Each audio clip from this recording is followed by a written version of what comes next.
চন্দ্র সূর্য যতদিন থাকবে ততদিন যত জীব আসা যাওয়া করবে, সবার কাছে বিনীত প্রার্থনা, তোমরা সবাই সকাল সন্ধ্যা কৃষ্ণ নাম, তারক ব্রহ্ম নাম, রাম নাম করো। ঘরে যদি কোনো অমঙ্গল, ঘরে যদি কোনো অকল্যাণ, ঘরে যদি কোনো বিপদ থাকে, সব বিপদ কাইটা যাবে এই রাম নাম কৃষ্ণ নামের ধ্বনিতে। রাধে রাধে, নিতাই গৌর বল, হরি বল, জয় রাধে।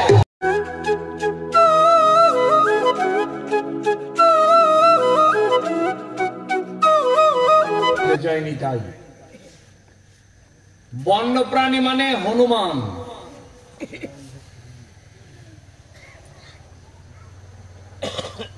ত্রেতা যুগে রামচরিতে হনুমানের চাইতে বড় ভক্ত আর ছিল না।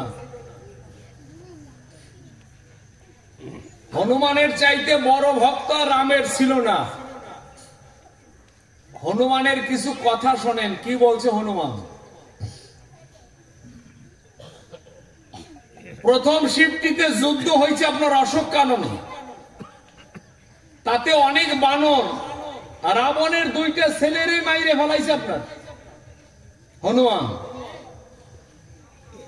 এবং আরো অনেক যোদ্ধারে মারছে হনুমান।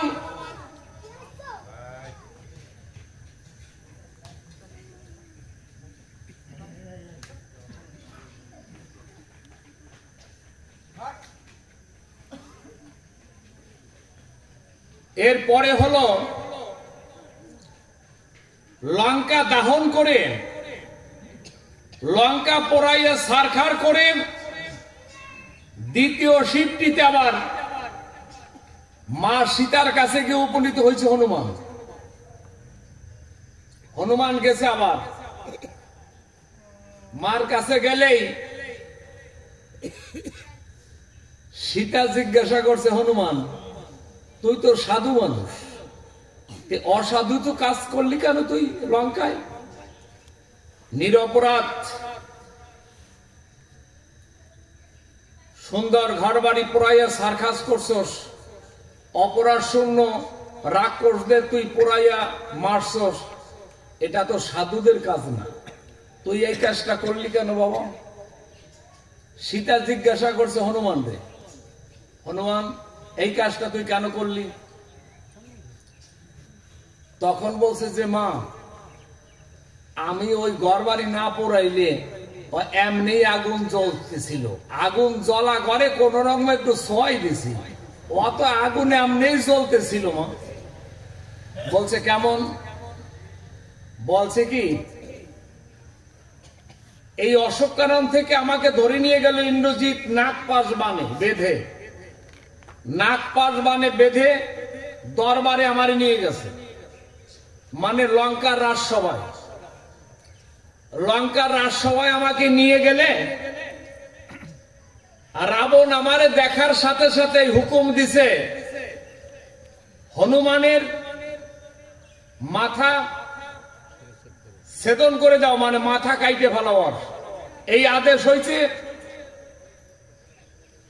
রাবণের। কাকা বিভীষণ আসলে সেই যাত্রায় বাঁচছে আর কি, হরিবল। বিভীষণ বলল যে কোন রাজদূতকে নিধন করার অধিকার কোন রাজার নাই, তাকে ছোটখাটো শাস্তি দিয়ে বিদায় দিয়ে দিতে হয়, তাকে মারার অধিকার কারো নাই। আপনি ভুল করছেন, হনুমান রে ওই শিরচ্ছেদ করার পরিবর্তে ওরে ছোটখাটো একটা শাস্তি দিয়া ওরে বিদায় করে দেওয়া হোক। শেষে সিদ্ধান্ত হয়েছে আমার, আমরা তো বানর জাতি, আমাদের সব চাইতে শক্তি হলো আমাদের লেজে। এখন এইটা জানে রাবণ, তাই রাবণ বলছে যে ওর লেজে কাপড় তুলার ঘি দিয়ে ওর লেজ জড়ো করে ওর লেজে আগুন ধরাই দাও, এইটাই ওর শাস্তি। সেইটা হয়েছে শিরচ্ছেদের পরিবর্তে লেজে আগুন দেওয়ার কথা বলছে। আমার যা কথা সবার কাছে বলছে, যার যার ঘরে কাপড় আছে, তুলা আছে, ঘি আছে, নিয়ে আসো। নিয়ে আইসা আমার লেজে পাচাইয়া দুপুরের পরে আমারে আগুন দেওয়া হয়েছে লেজে। ওমা চান্দা দিছে হলো হনুমানের লেজে, রাবণের আদেশে সবাই চান্দা দিছে কাপড় তুলে ঘি দিয়া। এখনই কি আর রাবণ কি আর প্রসাদ দিতে কোনো বাড়িতে যাবে? ওই প্রসাদের কাজটা আমি করছি। রাধে রাধে। আমি হলো প্রসাদের কাজটা করছি। আমি চান্দা দিছে রাবণ রে, চান্দা দিছে রাবণ রে, প্রসাদ দিছি আমি প্রত্যেকের ঘরে ঘরে। বলছে বুঝাইয়ে বল ঘটনা কি? বলছে মা আমার লেজে যখন আগুন দেওয়া হয়েছে তখন আমি রাজসভা থেকে ওই অবস্থায় বেরোইয়া একটা চালে গিয়ে, একটা ঘরের চালে গিয়ে আমি বসছি। ঘরের চালে বসেই আমি ওই ঘরটায় আগুন ধরাই নাই। আমি মনে মনে ভাবছি যে ওই ঘরে যদি রাম নাম হয় তাহলে আর আমি ওই ঘরে আগুন দেব না। তো ঘন্টার পর ঘন্টা বসে থাকার পরেও দেখলাম যে শত শত রাক্ষসরা ঘরে ঘিরে আছে, কারো মুখে রাম নাম নাই। তা রাম নাম হলো জলের স্বরূপ, কৃষ্ণ নাম হলো জলের স্বরূপ। জলের ভিতরে যেমন আগুন জ্বলে না, তদ্রূপ নামের ভিতরও কখনো আগুন জ্বলবে না। যখন দেখি এ ঘরে রাম নাম কৃষ্ণ নাম হয় না, তখন মনে মনে ভাবলাম এই ঘরে তো আগুন জ্বলা, আমি খালি একটু সোয়াই দিলে অসুবিধা নাই। হরে কৃষ্ণ। তাতে একটু খালি সোয়াই দিলেই হবে। আমি তাই করছি। ওখানে তো আগুন জ্বলছে। আর এই যে পাপিষ্টরা মারা গেছে, যে রাম অনন্ত অনন্ত কোটি বছর যার চরণ দর্শন করার সৌভাগ্য হয় না, সেই রাম দরজায় আসার পরেও পাপিষ্টরা তাকে সম্মান করে নাই, তার গুণগান কীর্তন করেন না। এ পাপীদের মরাই ভালো। হরে কৃষ্ণ। রাধে রাধে। তাই বর্ষ বলে আগুন জ্বলা, আমি খালি একটু ধরাই দিছি না। হনুমান বলছে হে বিশ্বের চন্দ্র সূর্য যতদিন থাকবে ততদিন যত জীব আসা যাওয়া করবে, সবার কাছে বিনীত প্রার্থনা তোমরা সবাই সকাল সন্ধ্যা কৃষ্ণ নাম, তারক ব্রহ্ম নাম, রাম নাম করো। ঘরে যদি কোনো অমঙ্গল, ঘরে যদি কোনো অকল্যাণ, ঘরে যদি কোনো বিপদ থাকে, সব বিপদ কাইটা যাবে এই রাম নাম কৃষ্ণ নামের ধ্বনিতে। রাধে রাধে। নিতাই গৌর বল, হরি বল, জয় রাধে।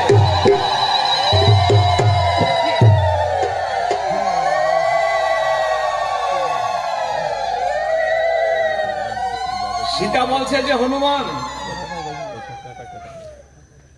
এত বড় আগুন আকাশ পাতাল ছেয়ে গেছে যার লেলিহানে, অথচ তোর শরীরের একটা লোম পর্যন্ত পড়ে নাই কেন বাবা? তাকে যে মা জলের ভিতরে যেমন আগুনের কোনো ক্রিয়া নাই, আমি তো রাম নাম নিয়ে থাকি।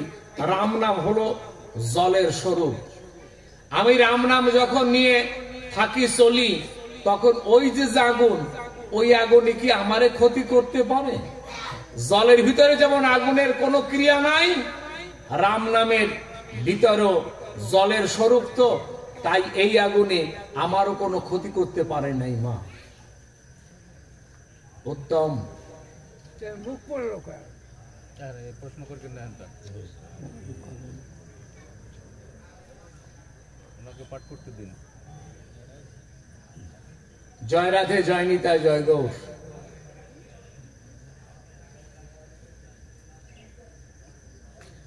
হনুমানই শুধু মুখ পোড়া না, আমরা সবই মুখ পোড়া। হরি বল, রাধে রাধে।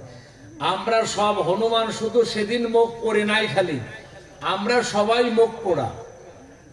মনে মনে ভাবেন সবার চেহারা ভালো, সুন্দর, সবকিছু ভালো, বিদ্বান পণ্ডিত না। ওই হনুমানের খাতায় আমাদের সবারই নাম লেখা। হনুমানেরই শুধু মুখ পড়ে নাই, আমাদেরও পড়ছে। অন্যায় সেদিন আগুনে পড়ছে, আমাদের কর্মফলে পোড়া আমাদের সব মুখমণ্ডল। জয় রাধে। আমরা সেগুলো ভালো করি, তবে আমাদের কল্যাণ হবে, আমাদের মঙ্গল হবে। জয় রাধে। তাই আমরা চাই সেই ভগবানের নাম গুণগান কীর্তন করেন। হনুমান বলছেন যে গৃহে সকাল বিকাল নাম হবে, এই তারক ব্রহ্ম কৃষ্ণ নাম যে ঘরে সকাল বিকাল হয়, সেই ঘরে কোনো অকল্যাণ, কোনো বিপদ, কোনো অমঙ্গল, আগুনের ছোঁয়া সে ঘরে লাগে না। আচ্ছা, হনুমান এত বড় ভক্ত, সে যদি এই কথা বলে তাহলে আমাদের সেইটা করা লাগে না নাকি? হরে কৃষ্ণ। রেগুলার সকাল সন্ধ্যা আপনি সন্ধ্যাতে যে যাবেন, আপনি উচ্চ স্বরে কীর্তন করবেন, কে আপনার শুনলো আর কে না শুনলো আপনার প্রশ্ন নাই। আপনার কীর্তনের কাম আপনি করতে থাকবেন, ভোরে আপনি কীর্তন করতে থাকবেন, তাতে গৃহের কল্যাণ হবে। গৃহের যে কজন মানুষ আছে এই কজনেরই খালি কল্যাণ হবে তা না, আপনার গৃহে অসংখ্য পোকামাকড়, কীট পতঙ্গ ঘরে কানায় কানায় ভরা। ওরাও যদি কৃষ্ণ নাম শোনে, ওরা একদিন জড়বন্ধন থেকে মুক্ত হয়ে গোবিন্দের চরণ খানা পাবে। তাহলে সেই জীবের প্রতি আপনি একটু দয়া করেন। আপনার ঘরের যে পোকামাকড়, আপনার গৃহের যে পোকামাকড় যা আছে, ওরা তো কৃষ্ণ নাম করতে পারে না, আপনি করলে ওরা একটু শুনতে পারবে। আপনি যদি সেই কাজটা না করেন তাহলে তো আপনি অপরাধী হয়ে যাই। ওরা অপেক্ষায় থাকে কবে এই ঘরের মালিক একটু কৃষ্ণ নাম করবেন, আমরা শুনে আমাদের এই জন্ম থেকে মুক্ত হয়ে আমরা গোবিন্দের চরণে যাব, এই অপেক্ষায় ওরা দিন গুনতে থাকে। আপনি যদি সেই সুযোগ থেকে তাদের বঞ্চিত করেন, টাকা পয়সা দিয়ে দয়া করবেন তা না, শুধু একটু নাম করবেন, সেই নাম যদি শোনেন তবেই তো জড়বন্ধন থেকে একদিন মুক্ত হয়ে গোবিন্দের চরণ পদ্মে যাবে। রাধে রাধে। শ্রী গুরু গৌরাঙ্গ প্রীতি প্রমানন্দ হরি বল।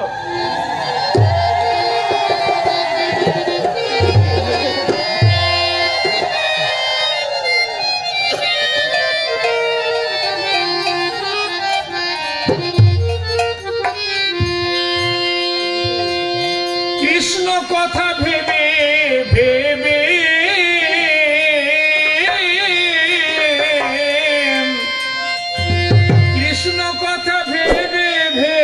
খেলনা চোখের জল, ওরে ময়না ময়না ময়না রে, দুটো কৃষ্ণ কথা বল, দুটো হরি কথা বল, দুটো কৃষ্ণ কথা বল, দুটো হরি কথা বল। কৃষ্ণ কথা ভেবে ভেবে, কৃষ্ণ কথা ভেবে ভেবে খেলনা চোখের জল, ওই ময়না ময়না কথা বল, হরি কথা বল,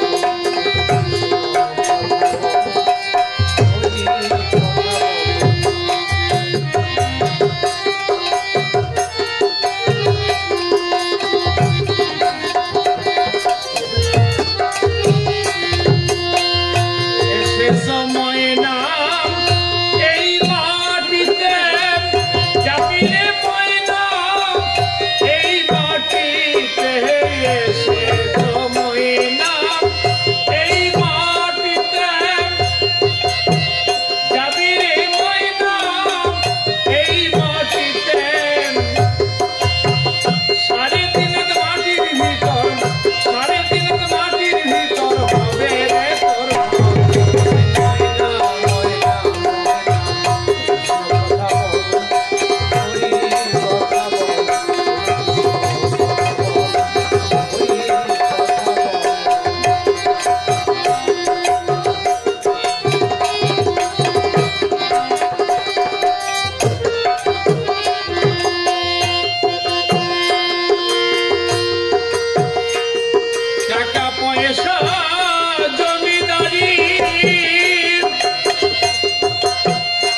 আজকে আমাদের বন্যপ্রাণী হনুমানের কি জ্ঞানগর্ভ বাণী দান করেছে। আমাদের সবকিছু চলে, কিন্তু আমরা ভগবানের নামেই করি না, কীর্তন করি না। আজকে গৃহে গৃহে দাবানল চলছে, সংঘাত, প্রত্যেক সংসারে দাবানল। সেই আগুন থেকে একমাত্র যদি পরিত্রাণ পেতে চান তাহলে ভগবানের নাম করবেন, তারক ব্রহ্ম কৃষ্ণ নাম করবেন সকাল বিকাল। তবে যদি সেই আগুন নিভে সংসারে শান্তি, বিপদ থেকে পরিত্রাণ পাওয়া যায়। বিপদ ভঞ্জন মধুসূদন শ্রীহরির নামের মহিমার গুণে। জয় রাধে, জয় নিতাই, জয় গৌর। তাই আমরা চাই হনুমানের উক্তি আমাদের প্রত্যেকের জীবনে বয়ে আনুক সুখ শান্তি। আর সবচাইতে বড় কথা কি,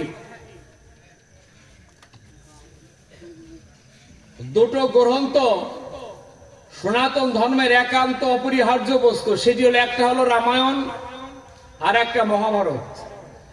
এই দুটো গ্রন্থ আমাদের সংসার থেকে চলে যাবার কারণে আমাদের সংসারে এরকম সমস্যা বাধে। আমরা শ্রদ্ধা, আমরা আমাদের শ্রেণী অনুসারে আমরা তাদের মূল্যায়ন এগুলো করি না। মহাভারতের সবচাইতে বড় ফ্যাক্টর বিশ্বদেব।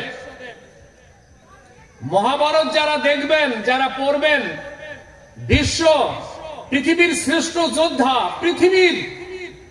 পৃথিবীর সমস্ত যোদ্ধা একীভূত হলেও বিশ্বদেবের সাথে যুদ্ধ করে পারে না। অথচ সেই বিশ্বদেব কুরুক্ষেত্রের রণাঙ্গনে মারা গেছে। আপনার বিশ্বদেব আজন্ম ব্রহ্মচারী, বাবার কারণে, বাবার সুখের জন্য আজন্ম ব্রহ্মচারী হয়েছেন বিশ্বদেব। হস্তিনার রাজা হওয়ার কথা বিশ্বের, সেই বিশ্ব আজন্ম কাজকর্ম করে গেছে, খালি সবার দাসত্ব করে গেছেন বিশ্বদেব। হস্তিনার দাসত্ব করে সারা জীবন কেটে গেছে, পরিসমাপ্তির পথে কুরুক্ষেত্রের রণাঙ্গনে মারা যায়। এরকম ব্যক্তি বিশ্ব নাম হয়েছে তার প্রতিজ্ঞার কারণে। আজন্ম ব্রহ্মচারী, বাবার সুখের জন্য আজন্ম ব্রহ্মচারী হয়েছে, বাবার সুখের জন্য। এরকম ত্যাগ করা ছেলে পৃথিবীতে কয়জন পাবেন? এখন যদি বিশ্বদেবের কথা আপনি শোনেন, বিশ্বদেবের যদি জীবন চক্র আপনি জানেন, সবকিছু জানেন, তাহলে দেখা যাবে যে বিশ্বের কৃপায়, ভগবানের কৃপায় বিশ্বের মতন একটা সন্তান কান্না আপনারও এসে যায়। হরি বল, রাধে রাধে। তবেই তো আমাদের জীবন ধন্য। মানুষের পরিবর্তন হয়ে যেতে পারে, হরে কৃষ্ণ। অনেক সময় আমরা চাই, রামায়ণের কথা বলেছি, সেখানে অহল্যা দেখছেন, অহল্যার ছেলে হলো সদানন্দ। যখন অভিশপ্ত হয়েছে, ত্রেতা যুগে রামের চরণ পরশে তার মা পাষাণী মানবী হবে। অহল্যা পাষাণী মানবী হবে রামের চরণ পেলে। যুগের ব্যবধান ছিল, সত্যর প্রতীক। সত্য যুগের পরে ছিল দাপর, দাপরের পরে ত্রেতা, ত্রেতার পরে কলি। সদানন্দ, জয় রাধা, হরে কৃষ্ণ, ছেলে হলো অহল্যার। যখন পাষাণী হয়েছে অহল্যা, তখন ছেলেকে বলছে, সদানন্দ, তোকে তো 10 মাস 10 দিন আমি পেটে রেখেছিলাম, তুই পারিস নাকি মায়ের জন্য কিছু করতে? তখন বলছে যে, মা, তোমার ঋণ শুধিবার জন্য আমার যা যা করা লাগে আমি তাই করব। উনি যুগের তপস্যা করেছে, যোগের তপস্যা করে যোগকে বলছে যে সত্যের পরে তো দাপর, সত্যের পরে আপনার আসতে হবে, ত্রেতাকে পাঠাতে হবে। দাপর দেবেন 3 নম্বরে, 2 নম্বরে দেবেন ত্রেতা যুগকে, কেননা ত্রেতা যুগেই আমার ভগবান রাম আসবে। আর ভগবান রাম আসলেন, রামের চরণ ধুলি যদি আমার মায়ের মাথায় পড়ে তাহলে মা আবার মানবী হবে। তাই মায়ের জন্য আমি এইটুক করতে চাই। সদানন্দের কারণে যুগের পরিবর্তন ঘটেছে। তাহলে বোঝেন যে কেমন সন্তান, কেমন মা। আমরা চাই এই সমস্ত গুলো জানার বাঞ্ছা যদি আমরা করি তাহলে আমাদের সংসারে অবনতি না উন্নতিই হবে। জয় রাধা কৃষ্ণ। তাই আপনাদের তরফ থেকে যখন কোনো কিছু পাওয়া যায়নি, আমরা শ্রীগ্রন্থের পাতায় চলে যাব। জয় রাধে। চৈতন্য চরিতামৃতের পাতায় সংসার দেখাবো যে সংসার কেমন। ভাঙা সংসার আবার গৌর কিভাবে জোড়া লাগায়। ভেঙে গেছে সংসার, সেই সংসার আবার গৌর জোড়া লাগাই দিছে আমার গৌরাঙ্গ মহাপ্রভু।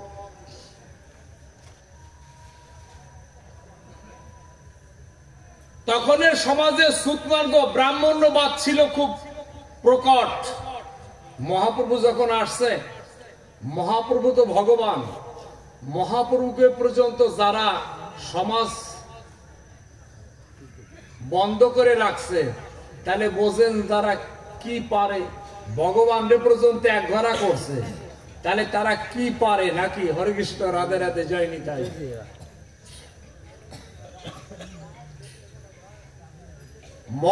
মহাপ্রভুর তখন নামের প্লাবন বইছে। মহাপ্রভুর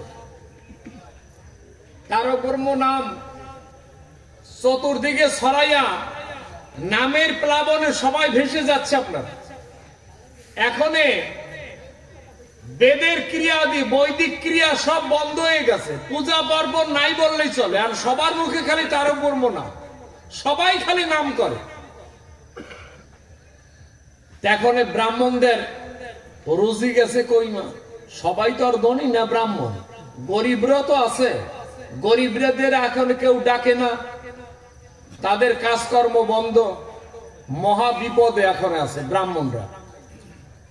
এখন ব্রাহ্মণদের ভিতরে বড় গ্রুপ না, যারা মিডিয়াম এবং ছোট, তারা একটা রুদ্ধতার মিটিং করে সিদ্ধান্ত নিছে নিমাইরে সিধা মায়াপুর থেকে তাড়াইতে হবে। হরি বল, রাধে রাধে।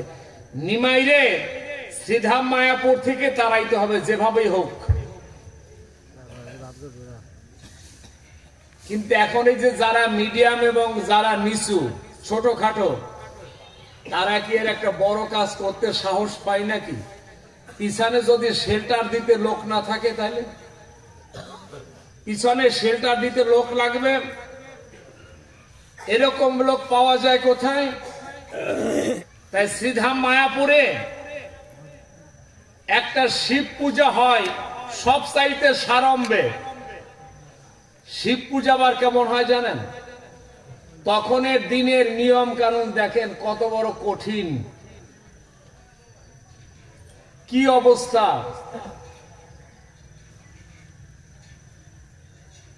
পার্বতীরে এক বাড়িতে বানাইছে আপনার, বা কোন বাড়িতে যদি ভালো মেয়ে থাকতো, বিবাহ দিলে তো সারম্ভে বিবাহ হয়েছে। দেখা যাবে যে 1000 মানুষের সেবা করাইছে মেয়ের বিবাহতে। মেয়ের বিবাহে যদি 1000 লোক খাওয়ায়, ওর পাশে যে লোক আছে সেও ব্রাহ্মণ, সে ওর চাইতে ধনী, তার কিন্তু কোনো মেয়ে খেয়ে নাই।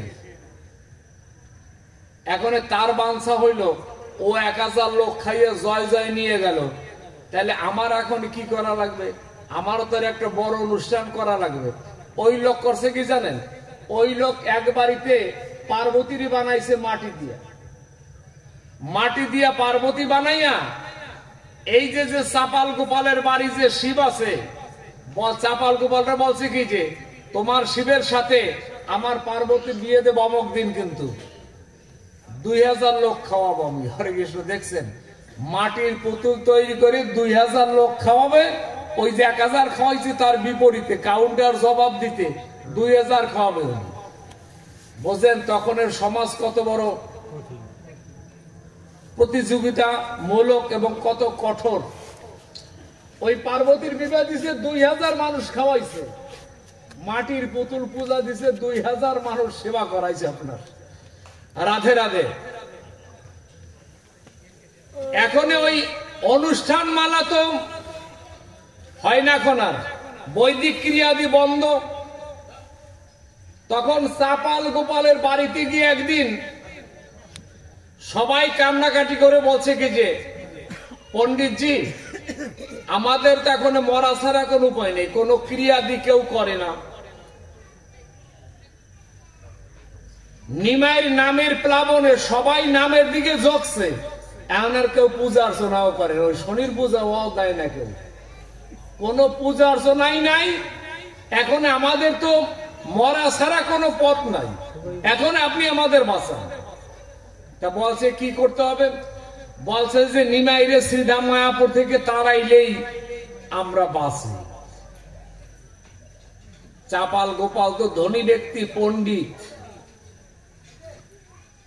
ওই যে ব্রাহ্মণরা পিনাপ করছে রাত্রে, কান্নাকাটি করে চোখের জলে চরণ ভিজেই দিছে। উনি বলছে কি শোনো আজকে রাত্রেই আমি ব্যবস্থা করে দিচ্ছি, সকালে নিমাইয়ের কোনো দলেই থাকবে না মায়াপুরে, সেই ব্যবস্থা আমি করে দিতেছি, এখনই যাও। কি করতে হবে, চাপাল বলছে কি যে তোমাকেও কিছু করা লাগবে না, যা করবে আমার লোকে করবে। ওনরা তো বৈষ্ণব, ওনরা তো সাত্বিক আহার বুঝি, আর ওনাকে যা যা করা লাগে সে ব্যবস্থা না আমি করব আমার লোক দিয়ে। তাইলেই পারি ধরবে, কালকে সকালে নিমাইয়ের দল বলবে। চাপাল গোপাল করছে কি জানেন, ধনী মানুষ এক জায়গা থেকে পাঠা নিয়ে এসে, একটা পাঠা নিয়ে এসে বলি দিছে, সেইটা বলি দিলে কলার পাতায় পাঠার মাথা, জবা ফুল, 2 হাড়ি দেশি মদ এই জোগাড় করে দিয়ে ওই যে আপনার শ্রীবাসের অঙ্গনে, তো আমার মহাপ্রভু রাত্রে থাকে শ্রীবাসের গৃহে, ওই শ্রীবাসের দরজার কাছে রাত্র 2টার সময় থুইয়াছে ওই পাঠার মাথা, জবা ফুল, 2 হাড়ি মদ এই থুইয়াছে ওই শ্রীবাসের দোয়ার কানায়। দরজা থেকে বেরোইলি আর শ্রীবাসের বাড়িটা এমন একটা জায়গায়, রাস্তা থেকে তাকাইলে শ্রীবাসের বাড়ি ঘর ঠর দেখা যায় সব। যত বৈষ্ণবরা কালকে এই পথে যাবে স্নান করতে, সবাই যদি দেখে যে পাঠার মাথা, 2 হাড়ি মদ থাকে, জবা ফুল, দিনের বেলায় আমরা বৈষ্ণবগিরি করে আর রাত্রে হলো না এই ব্যবস্থা, নাকি হরে কৃষ্ণ।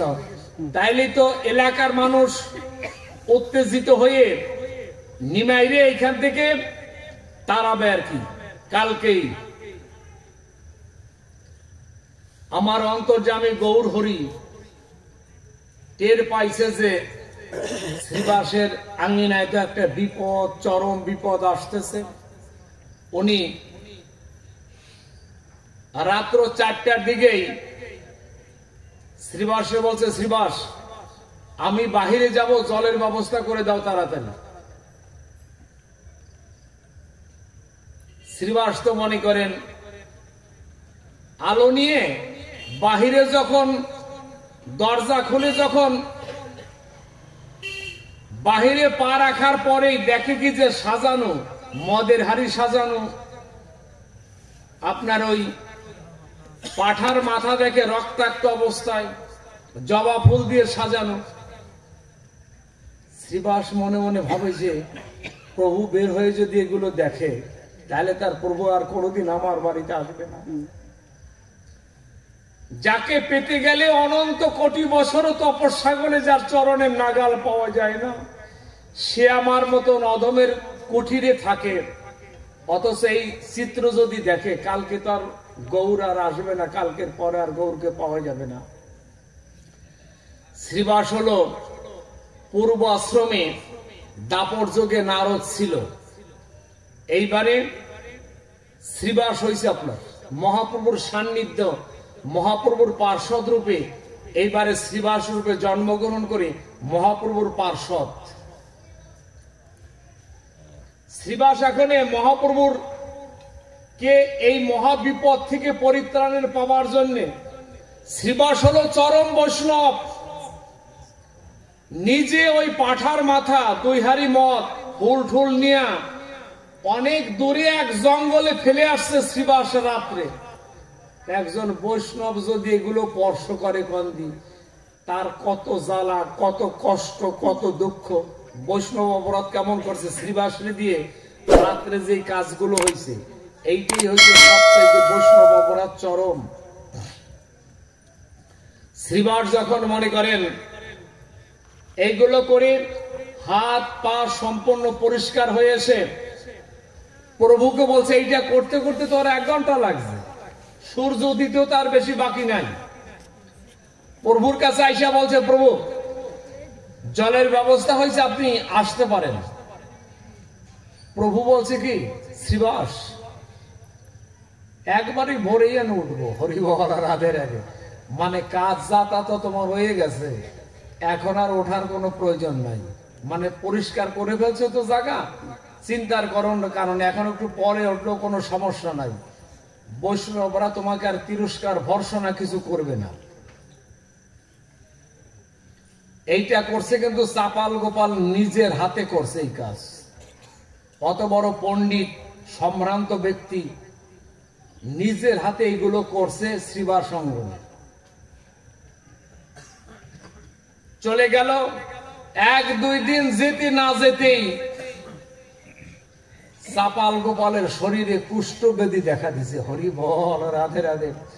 কুষ্ঠব্যাধি দেখা দিছে চাপাল গোপালের শরীরে। দিন যত যায় কুষ্ঠব্যাধি তত বাড়তে আছে আপনার। এক সময় চরমে গিয়ে পৌঁছাইছে। যখন সেই রোগে তাকে যন্ত্রণা দেয়, তখন চিৎকার করে এলাকার মানুষ জড়ো করে। আর বাড়িতে এরকম একজন রোগী থাকলে ওই বাড়ির লোকও তো সব যায় রোগী হইয়া, নাকি? হরে কৃষ্ণ। চরম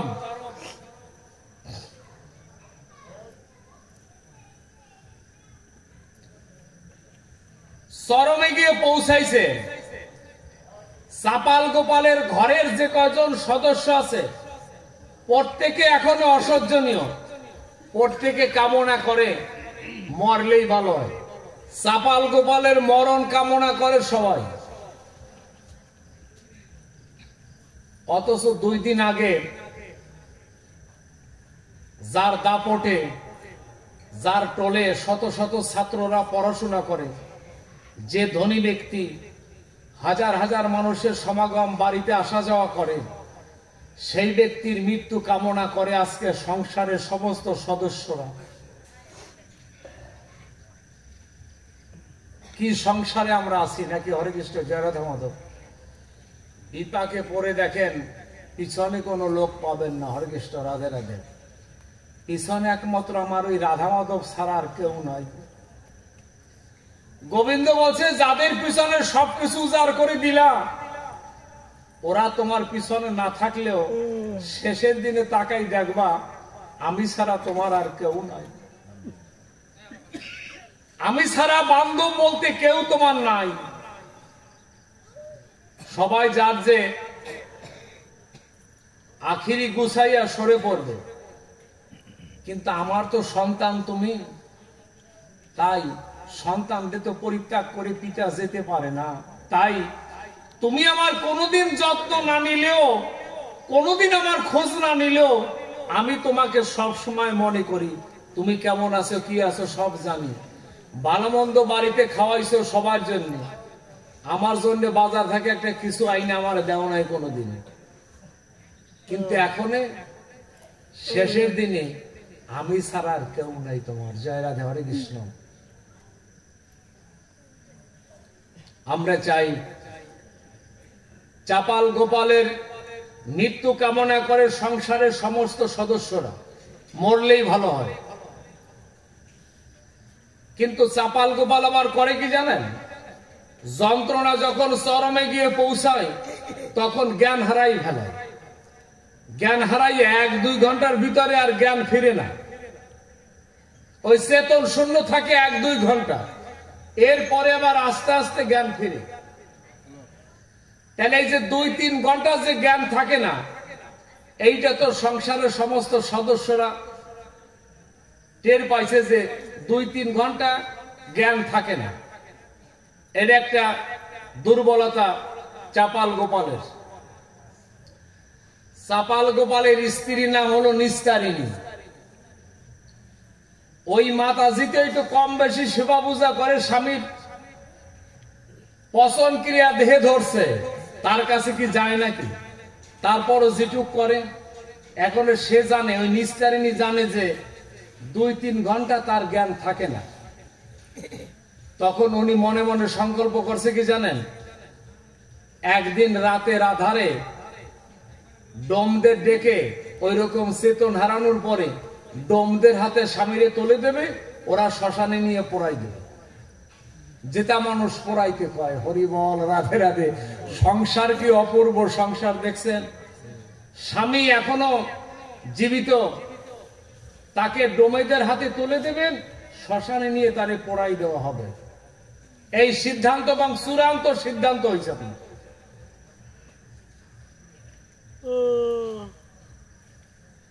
ওরকম একদিন সন্ধ্যার সময় এমন এক পরিবেশ সৃষ্টি হয়েছে যে ওই চাপাল গোপাল চিৎকার করতে করতে জ্ঞান হারাই ফেলেছে। এই সুযোগে উনি ডোমদের সংবাদ দিয়ে বাড়িতে আইনা ওই স্বামীকে তলইতে পেঁচাইয়া ডোমেদের হাতে তুলাই দিছে যে তোমরা এখনই নিয়ে পোড়াই দেবা শ্মশানে। জয় রাধা কৃষ্ণ।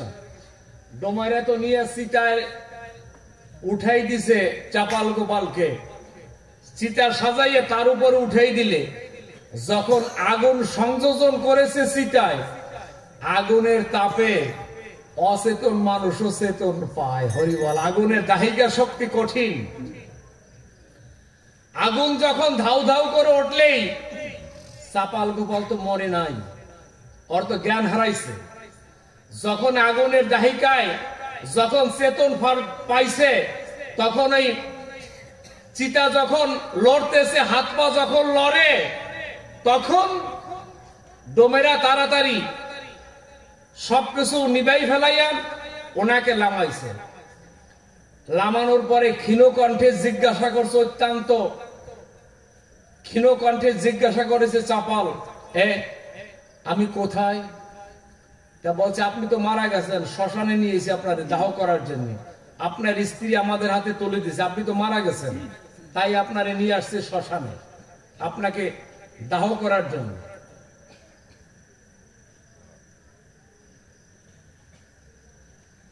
চাপাল বলছে, যে সংসার আমাকে পরিত্যাগ করছে সেই সংসারে আর কোনোদিন আমি ফিরে যাব না। যে সংসার আমাকে ছেড়ে দিছে সেই সংসারে আর আমি কোনোদিন ফিরে যাব না। আমি শ্মশানে থাকি। শ্মশানে থাকে কেউ কিছু দিলে, সপ্তাহখানেক থাকার পরে অত বড় ধনী মানুষ, ধনাঢ্য ব্যক্তি, বিদ্বান, বন্ধু বান্ধব তা আছে সেই রকম। ওনার কুলদেবতা তো আবার মহাদেব, ওনার পীঠস্থান হলো কাশী। ওই বন্ধু বান্ধবে নৌকা ঠিক করে যে কাশী ধামে, চাপালরে বলছে কাশী ধামে তোমাকে পৌঁছেই দেবে, তুমি গিয়ে তোমার আরাধ্য কুলদেবতার কাছে কান্নাকাটি করো, যদি তার কৃপা হলে তোমার এই রোগ ভালো হয়, নাইলে আর বিকল্প কোনো পথ নাই, তুমি চলে যাও। নৌকা করে দিলে ওই কাশীধামের ঘাটে গিয়ে লাগাই দেওয়ার পরে চলতে তো পারে না, লোকজন নিয়ে খালি উপরে নামার পরে গড়াতে গড়াতে কাশীধামে গেছে। আপনার কাশীধামে গিয়ে ধন্না দিয়ে পড়ে থাকে মাটিতে, আর গড়াগড়ি দেয় খালি সাধুগুরু বৈষ্ণবের চরণ ধুলির জন্য। হরে কৃষ্ণ, রাধে রাধে। যে ধুলির কারণে যে ধুলি মহাদেব পাওয়ার বাঞ্ছা করেছে, যে ধুলি মহাদেব পাবার বাঞ্ছা করেছে, সেই ধুলি তার শিষ্য মাখে এখন। জয় রাধে, জয় নিতাই, জয় গৌর।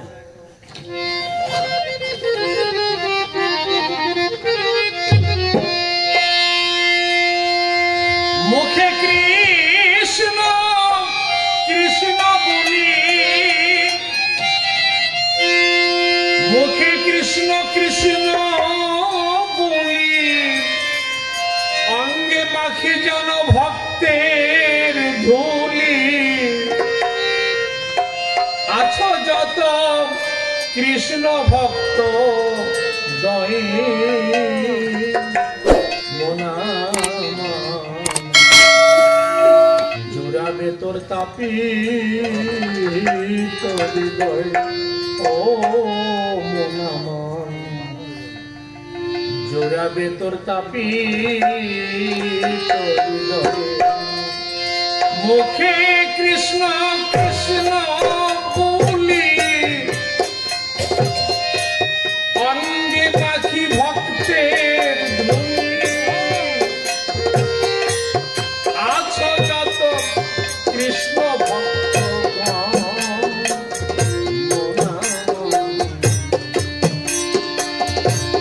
জোড়াবে তোর তাপি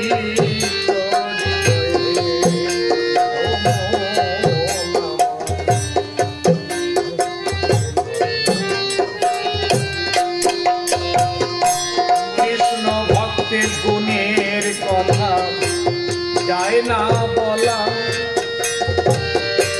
চিত্ত শুদ্ধি কৃষ্ণ ভক্ত অন্তর খোলা।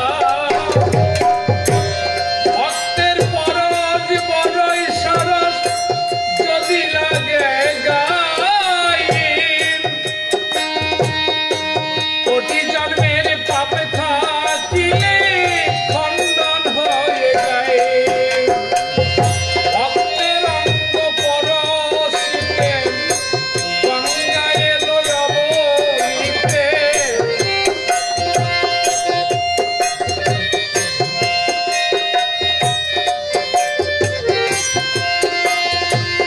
কৃষ্ণ ভক্তের ধুলি পেতে গঙ্গায় লবণীতে।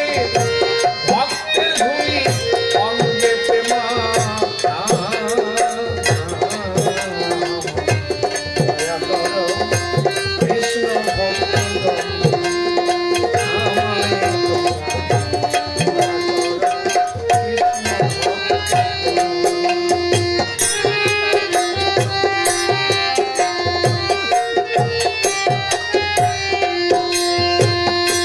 নামে রুচি জীবে দয়া ভক্ত সঙ্গ সাপ। এমন ভাগ্য যার ঘটেছে মন করুণা তার নাই। নামে রুচি জীবে দয়া ভক্ত সঙ্গ সাপ।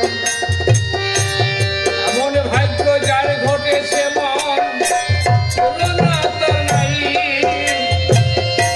জটা বলে ওরে বিজয় আমার কথা ধর।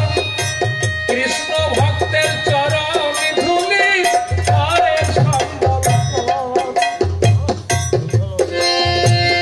ভক্তের ধুলি সম্বল হলে গোবিন্দ নাই নৌকায় তুলে। হৃদয় গৌর হরিবল হরিবল।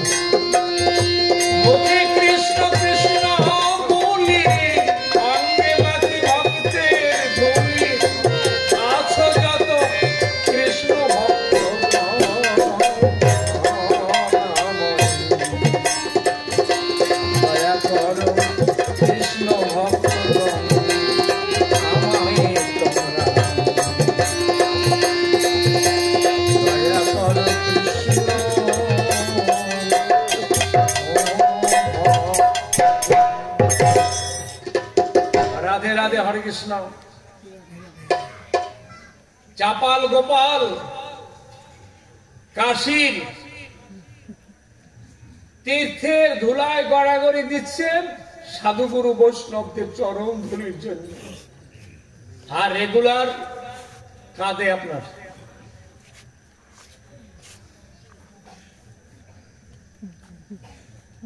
রেগুলার কান্নাকাটি করে, কেউ কিছু দিলে সেবা করে, নাহলে অনাহারি থাকে।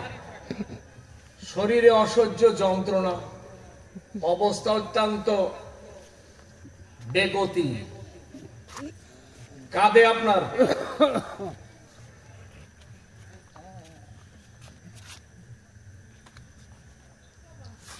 গৌরের এমনই কৃপা হয়েছে আপনার। রাত্রে দেবাদিদেব মহাদেব এবং পার্বতী চাপাল গোপালের সম্মুখে এসে দাঁড়িয়েছে। চাপাল গোপাল দেখে তাকিয়ে, তার আরাধ্য দেবতা, তার কুল দেবতা সম্মুখে আদ্যাশক্তি মহামায়া সমেত কান্নায় ভেঙে পড়েছে। বলছি কি, এই পাপিষ্ঠ, তুই যে অপরাধ করেছিস সেই অপরাধ তো খণ্ডনের অযোগ্য। তুই যেমন শ্রীবাসের চরণে যে অপরাধ করেছিস, অত বড় বৈষ্ণবকে দিয়ে আর রাত্রে যে যা করাইছস, এটা তো সবচাইতে ন্যাক্কারজনক। আর আমার যে প্রভু, তার চরণে অপরাধ করছস তুই, হরে কৃষ্ণ। গৌরাঙ্গ মহাপ্রভু আমারও প্রভু, আমি দেবাদিদেব মহাদেব, আমার গুরুদেব কৃষ্ণ। কৃষ্ণের অভিন্ন রূপ হলো গৌর। অন্তরে কৃষ্ণ সত্তা, বাহিরে রাধার আবরণ লাগিয়ে এবার শ্যামাঙ্গে গৌরাঙ্গ হয়েছে। তার চরণে অপরাধ করেছিস, তোর এই অপরাধ আমার এখানে অনন্ত জন্ম যদি কাদোষ, আমার ক্ষমতা নাই তোর এই ভালো করে দেওয়া। যার চরণে অপরাধ করেছিস সে যদি ক্ষমা করে দেয়, তাহলে তোরও ভালো হয়ে যাবে রোগ কালকে। হরি বল, রাধে রাধে। এই জন্য চৈতন্য চরিতামৃতে বলছে, যে মুখে কাটা ফোটে সে মুখেই বের হয়, অন্য জায়গা খুঁচিলে কবু না বের হয়। অপরাধ করেছ যার চরণে, কাদোষ আমার চরণে, কোনো কাজ হবে না, চলে যা। এখনো বলছে যে প্রভু যাব ঠিকই, কিন্তু যাবার শক্তি যোগান দিতে হবে তোমার। এইটুক খালি বলো আমাকে শ্রীধাম মায়াপুরে পৌঁছাতে, যোগানটুকু তুমি আমাকে দাও, সেই শক্তি দাও, আমি চলে যাব। বলছো উত্তম, ব্যবস্থা হবে তোর, শ্রীধাম মায়াপুরে যাওয়ার ব্যবস্থা হবে। কিছুদিন যেতে না যেতেই শ্রীধাম মায়াপুরে যাবার জন্য আবার নৌকা ঠিক হয়েছে। মানে শিবের কৃপায়, হরি বল, রাধে রাধে। শিবের সেই এবার যোগান দিয়েছে তার শিষ্য। মায়াপুরে আইসে রাত্র গভীর, নৌকা থেকে মাঝি নামিয়ে দেবার পরে হাঁটা চলা তো করতে পারে না, একমাত্র গড়ানো ছাড়া বিকল্প কোনো পথ নাই। গড়াতে গড়াতে শ্রীবাসের কুঠিরের যে জায়গায় মনে করেন ওই পাঠার মাথা মদের হাড়ি রাখছিল, সেই ডোয়ার পাশে গিয়েই চাপাল গোপাল পড়ে রয়েছে আপনার।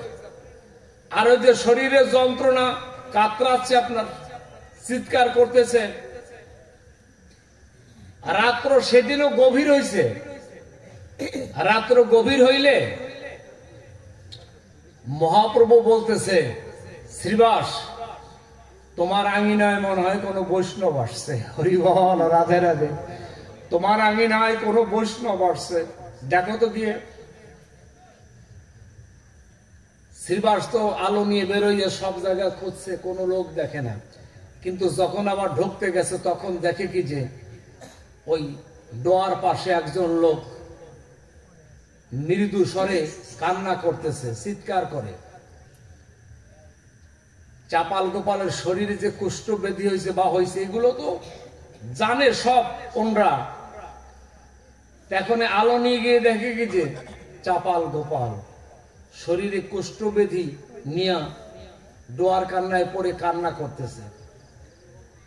শ্রীবাস তার হাত ধরতে গেলেই, শ্রীবাস যখন তার হাত ধরতে গেছে, চাপাল গোপাল বলছে যে আপনি আমারে স্পর্শ করেন না, আমার শরীরে পচন ক্রিয়া, দুর্গন্ধ, সবকিছু খারাপ, আমারে স্পর্শ করবেন, আমি অস্পৃশ্য পামর। শ্রীবাস বলছে কি জানেন, কত বড় বৈষ্ণব দেখেন। শ্রীবাস বলছে কি যে প্রভু যারে বৈষ্ণব বলছে, তুমি কি বলো অস্পৃশ্য বলো? তুমি প্রভু তোমাকে বৈষ্ণব বলছে, তা প্রভু যাকে বৈষ্ণব বলে সে কি অস্পৃশ্য? তুমি তো ভাগ্যবান। ওঠো ওঠো, ধরছে আপনার শরীরে পচন ক্রিয়া, পুষ সবকিছু, তারপরও তাকে জড়িয়ে ধরেছে শ্রীবাস। শ্রীবাস তাকে জড়িয়ে ধরে ঘরের ভিতরে নিয়ে যাচ্ছে। প্রভু যেখানে শয়ন ছিল ঘরের ভিতর থেকে বারান্দায় এসে দাঁড়াইছে। আইসা মহাপ্রভু হাত প্রসারিত করে দিছে, বলছে যে প্রভু আমাকে স্পর্শ করবেন না। বলছে যে চাপাল, এইবারে তো কোনো অস্ত্র ধারণ করব না, আমি এইবারে কলিতে অবতীর্ণ হয়েছি, আমি কোন অস্ত্র ধারণ করব না। আমার সুদর্শন চক্র ছিল কৃষ্ণের সময়, ধনুর্বাণ ছিল রামের সময়, কিন্তু এইবারে আমার হাতে একটা অস্ত্রই আছে, সেটা হলো নাম রূপ অস্ত্র দিয়া করিব নিধন। আমি তারক ব্রহ্ম কৃষ্ণ নাম তুমি করো। তোমার এই জন্মে কেন, জন্মান্তরে যদি পাপ থাকে, ত্রুটি বিচ্যুতি থাকে, সব থেকে মুক্ত হয়ে তুমি গোবিন্দের চরণ পদ্মে যাবে। রাধে রাধে। শ্রী গুরু গৌরাঙ্গ প্রেমানন্দ হরি বল। জয় রাধে। দেখছেন গৌর কি কৃপা করেছে আপনার। ভিতরে নিয়ে গৌরের বিছানার পাশে বসাইছে আপনার। রাত্র চলে গেল, গৌর বলছে যে শ্রীবাস, এই আঙ্গিনায় 3 বেলা প্রসাদ চাপাল এখানেই পাবে, তোমার এখানেই থাকবেও, ওর সেবা যত তুমি করবা।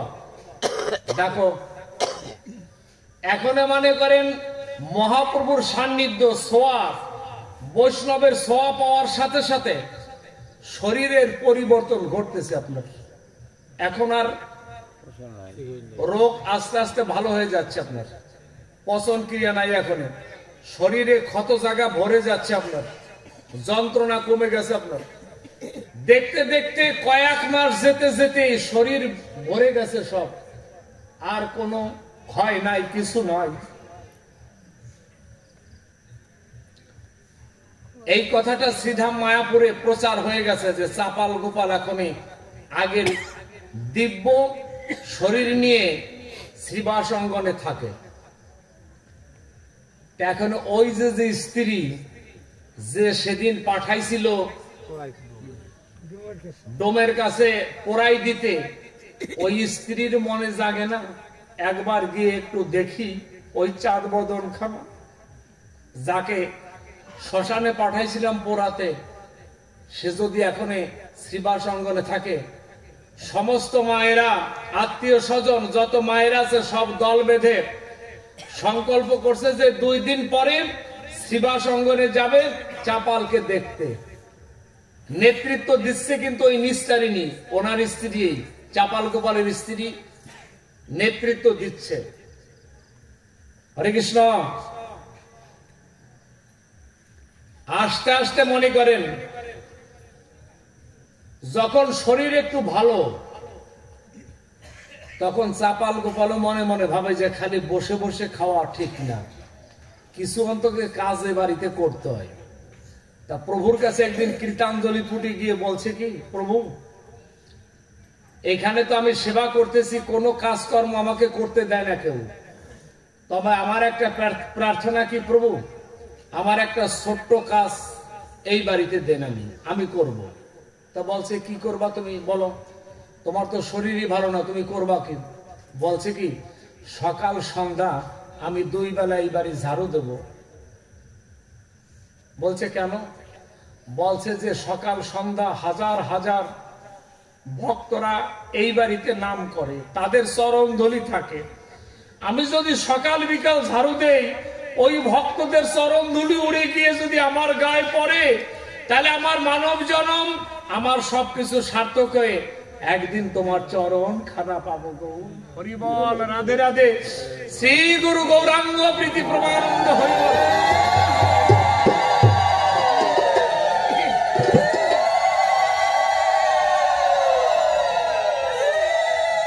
হরে কৃষ্ণ।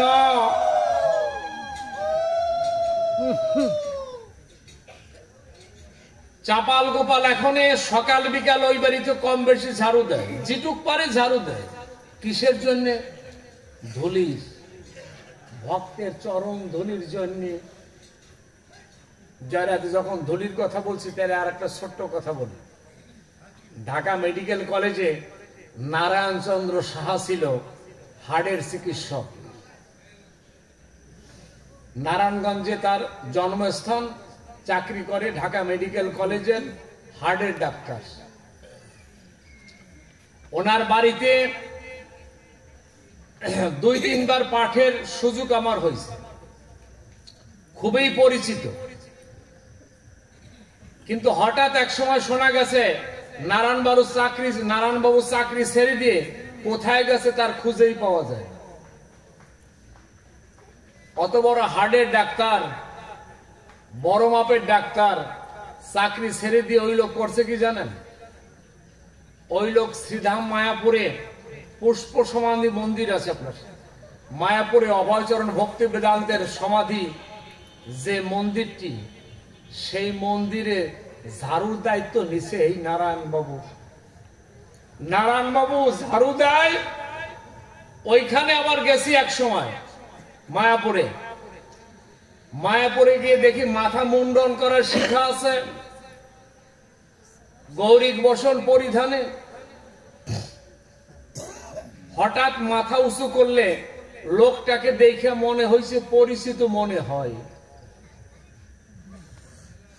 আস্তে আস্তে গিয়ে বললাম, হরে কৃষ্ণ। আমারে দেখে বলছে, অজিত বাবু তীর্থ দর্শন করতে আসছেন? আমি বলে হ্যাঁ। বলছে উত্তম।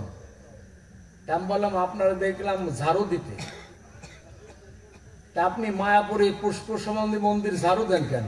এখানে তো হাজার হাজার কর্মচারী আছে, বেতনভোগী কর্মচারী আছে হাজার হাজার। আপনি? বলছে যে এটা আমি কর্তৃপক্ষের কাছ থেকে চেয়েই নিছি এই ঝাড়ু দেওয়াটা। বলছে কেন? আমি বললাম কেন? বলছে কি যে হাজার হাজার মানুষের সমাগম সারা দিন, সকাল থেকে রাত্র 10টা পর্যন্ত লক্ষাধিক মানুষের সমাগম ঘটে এই পুষ্প সমাধি মন্দিরে। এত ভক্তদের চরণ ধুলি আমি কোথায় গিয়ে পাবো অজিত বাবু? এত ভক্তের চরণ ধুলি আমি কোথায় পাবো? তাই যখন ঝাড়ু দিতে যাই, তখন ওই ধুলি উড়ে গিয়ে যখন আমার গায়ে পড়ে, তখন আমার মানব জন্ম সার্থক হবে। যে আশায়, যে প্রত্যাশা নিয়ে চাকরি ছেড়ে আজকে এই মায়াপুরে ধুলায় ঝাড়ু দিচ্ছি, মন্দির ঝাড়ু দেই, সেটা হলো একমাত্র সাধুগুরু বৈষ্ণবের চরণ ধুলি। আর জানো, মানব জন্ম যেন আমার সার্থক হয়ে যায়। রাধে রাধে। নিতাই গৌর হরি বল। হরে কৃষ্ণ।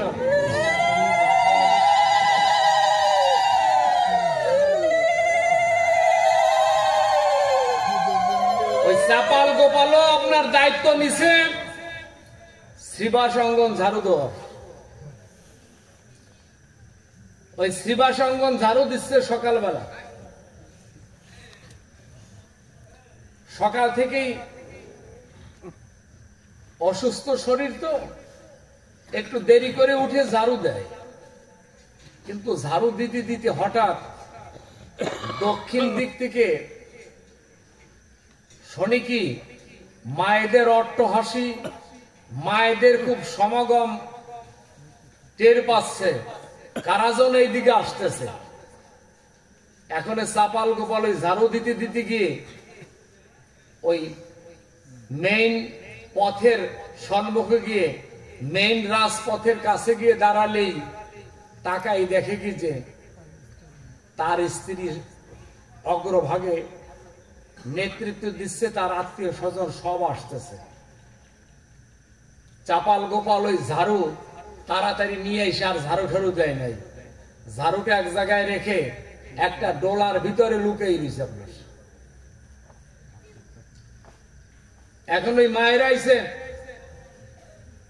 এসে জিজ্ঞাসা করতেছে, চাপাল গোপালের কথা জিজ্ঞাসা করে অন্যরা, আর ওই মাতাজি ওই যখন আসবে তখন এক পলক দেখবে, প্রয়োজন হলো চরণে পড়বে, অপরাধ ক্ষমা চাইবে।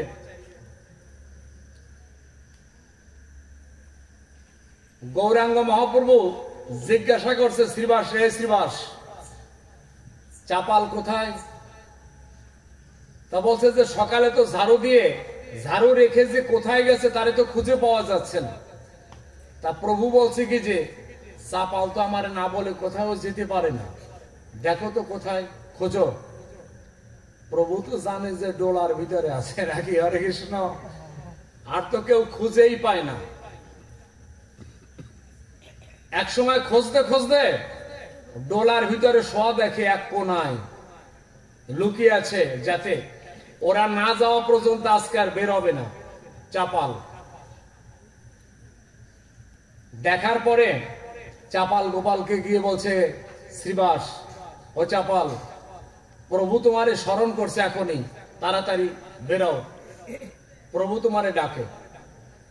মায়েদের দুপুরে প্রসাদ সেবা করাইয়া দাঁড়া করাই রাখছে আপনার। চাপাল রে খুঁজতে তো ঘন্টার পর ঘন্টা কাইতে গেছে। এরপরে চাপাল ওই ডোলা থেকে বেরোয় গৌরের চরণে গিয়ে কৃতাঞ্জলি পুটে বলছে, প্রভু আমাকে কেন স্মরণ করেছেন? বলছে যে হে চাপাল, এই যে মায়েরা আসছে, তোদের বাড়ির মা আসছে, তুই লুকেই রইছিস কেন? বেরো তাড়াতাড়ি, এদিকে আয়। বলছে কি যে প্রভু, যে আমাকে শ্মশানে জীবিত মানুষ পোড়ানোর জন্য পাঠায় তার মুখ দেখা যায় না। গৌর বলছে কি, হে মূর্খ, সেদিন যদি সীতার আগুনে না দিলে দীর্ঘদিনের জমা বাঁধা যত ময়লা ছিল ওই সীতার আগুনে পড়ে ছারখার হয়েছে বলেই তো তুই শিবরে পাইছস, গৌর পাইছস, বৈষ্ণবের চরণধুলি পাইছস। ইয়া পাওয়ার পিছনে ওই নিস্তারিণীর ভূমিকা। ও যদি সেদিন শ্মশানে না পাঠাইলে তোর কি ভিতরে অনুরাগ জাগতো? আর অনুরাগ যত সময় মানুষের না জাগে তত সময় পর্যন্ত গোবিন্দের কৃপা হয় না। তাই ওই নিস্তারিণী তোর শত্রু না, ও মিত্র। গোবিন্দ পাইয়ে দেওয়ার ওর একটা বড় ভূমিকা, ও একটা তোর বান্ধব, ও তোর শত্রু না। তুই ওই নিস্তারিণীর সাথে গৃহে চলে যাবি এখনই। বলছে প্রভু কি বলেন? বলছে হ্যাঁ, আজকে গৌরের চরণখানা পেয়েছিস তুই, শিব সাক্ষাৎ দেখা দিছে, এর পিছনে ওর ভূমিকা কত বড় তা বোঝস তুই। তাই কোনো কথা না বলে চলে যাও। শ্রীবাস বলছে যে চাপাল, ভাঙা সংসারও ভগবান জোড়া লাগা।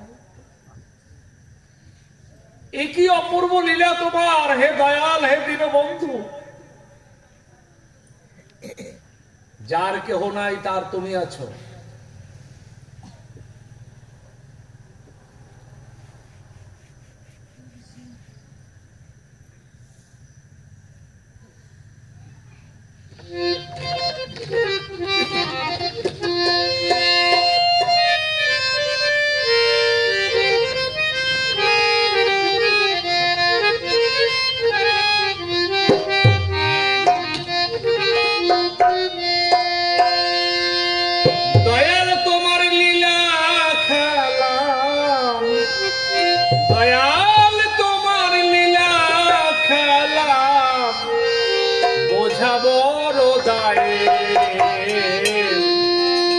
দীনবন্ধু করুণা সিন্ধু বাঁকা গলায় দীনবন্ধু করুণা সিন্ধু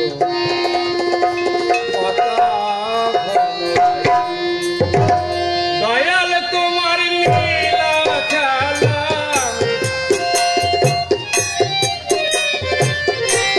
দয়াল তোমার লীলা খেলা বোঝা বড় যায়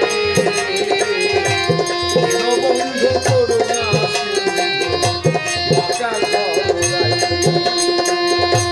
দীনবন্ধু করুণা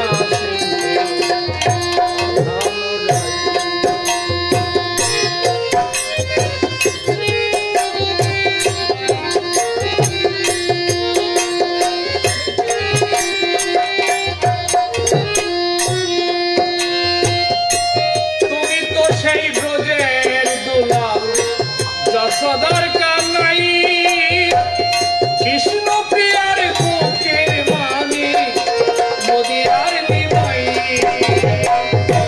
তুমি তো সেই ব্রজের দুলাল যশোদার কানাই কৃষ্ণ প্রিয়ার বুকের মানি মদিরার নিমাই সকাল সাজে তোমায় ডাকেন সকাল সাজে তোমায় ডাকেন তারা তোমায় পায়ে দীনবন্ধু করুণা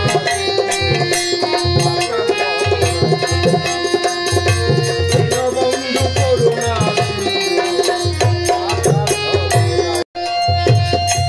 তুমি তো সেই ধ্রুব তারা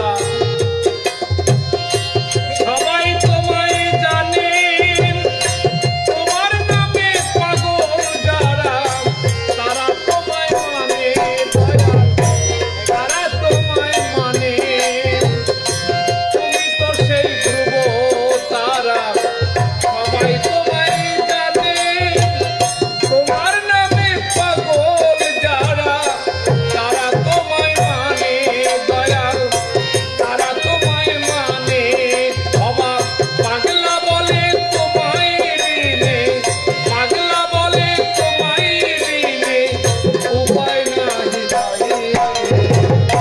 দীনবন্ধু করুণা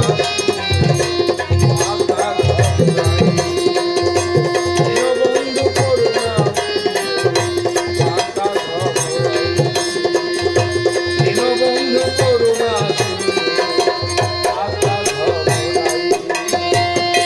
দয়াল তোমার লীলা খেলা দয়াল তোমার লীলা খেলা বোঝা বড় দায়ে দীনবন্ধু করুণা দীনবন্ধু করুণা ফাঁকা ধন দীনবন্ধু করুণা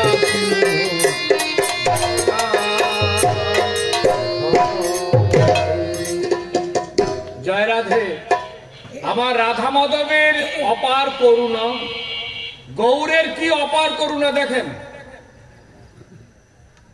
চাপালকে বলছে, চাপাল তুমি এখনই গৃহে ফিরে যাবে, গৃহে গিয়ে আজকে তোমার যে ভাবাবেগ, আজকে যে অবস্থায় আছো, এই অবস্থায় তুমি একাই তো না, কেন সংসারে ছেলে মেয়ে আছে, স্ত্রী আছে, পারিপার্শ্বিকতা আরো আছে, আত্মীয় স্বজন আছে, একা যাওয়া ঠিক না, সবাইকে নিয়ে যাওয়াই ভালো। হরে কৃষ্ণ, রাধে রাধে।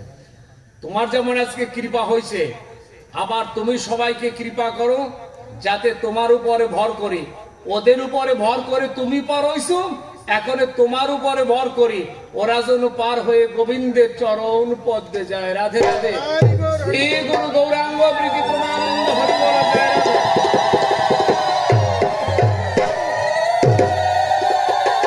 জয় নিতাই, জয় গৌর।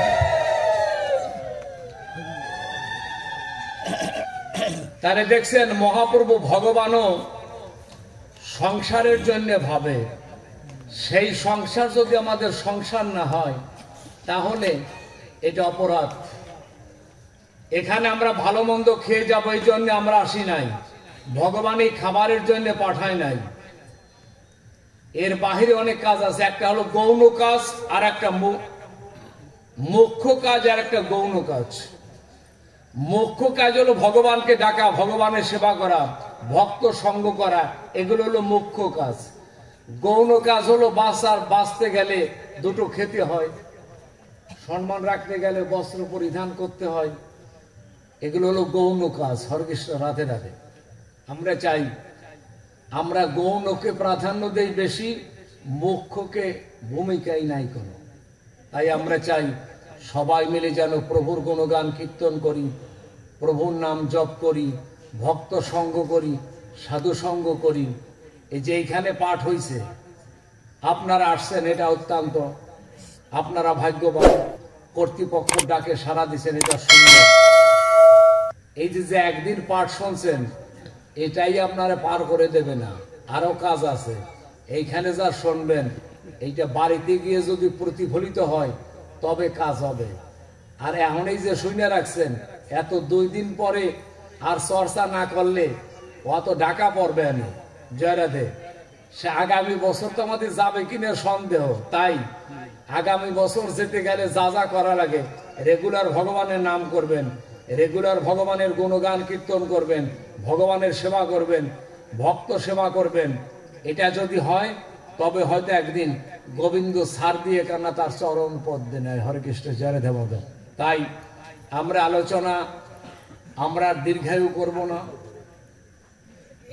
এই পাঠ অন্তে প্রসাদের ব্যবস্থা আছে।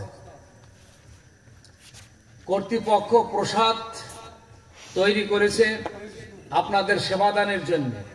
তাই এই পাঠ অন্তে আপনারা প্রসাদ নিয়ে তারপর যার যার গন্তব্যস্থলে যাবেন। তাই আমরা আর আলোচনা দীর্ঘায়ু করব না। সবাই ভালো থাকেন, সুখে থাকেন, শান্তিতে থাকেন, এই কামনা দামোদরের কাছে করি। আর যে কর্তৃপক্ষরা এই অনুষ্ঠান সাজিয়েছে তারা তো ভাগ্যবান। আমি রাধা মাধবের কাছে, দামোদরের কাছে এই প্রার্থনা করি, প্রভু যে অনুষ্ঠান যে কর্তৃপক্ষরা সাজিয়েছে, এই জড়জগতে তুমি তাদের ভালো রাখো, সুখে রাখো, শান্তিতে রাখো, অন্তিমে তোমার চরণ পদ্মখানা দিও। এই প্রার্থনা আপনারা সবাই উলুধ্বনি জয়ধ্বনি দিয়ে কর্তৃপক্ষের জন্য করেন। হরি বল, জয় রাধে।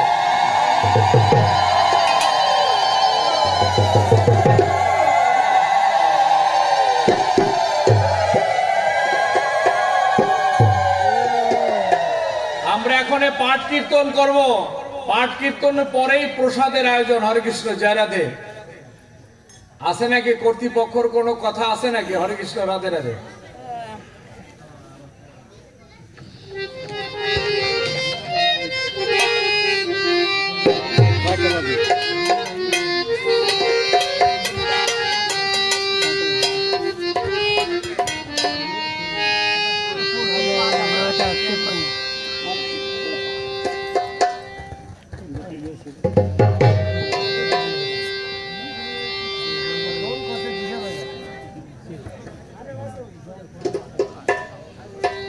আমরা এখানে রাধা তত্ত্ব কীর্তন করব, নাম করব।